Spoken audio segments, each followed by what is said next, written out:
చూడు తాజా కూరగాయలు ఎంత బాగుందో.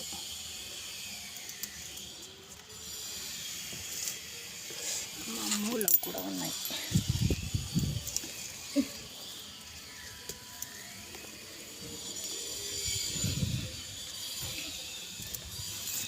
ఎంత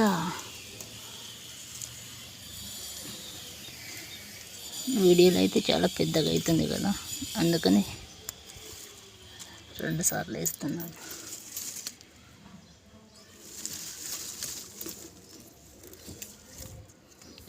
చాలా నిన్న నేను చిక్కుడుకాయ తెంపినప్పుడు పండ్లు అయిపోయినా కూడా ఇంకా మిరపకాయలు బాగా తెంపాను.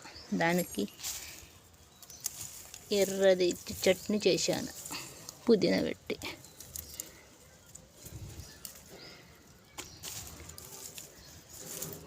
చూడండి ఇంకా మస్తు వస్తుంది పూత అని. దీంట్లో గెరుసుగడ్డ వేసాను నేను అన్నీ బాగున్నాయిగా.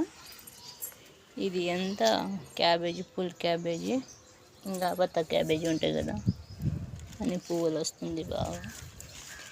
నేను ఈ సంవత్సరం వేయలేదు, పోయిన సంవత్సరం వేసాను దీనికి.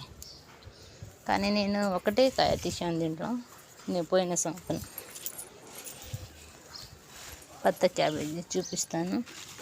మధ్య నుంచి ఒకటే కట్ చేశాను, ఇక కనిపిస్తుంది కదా, పోయిన సంవత్సరం. కానీ పక్కన నుంచి ఎన్నో ఈ చెట్లు వచ్చింది చూడండి, ఇక కనిపిస్తుంది. అసలు మీకు చూపిస్తాను అసలు ఎట్లా వస్తుంది.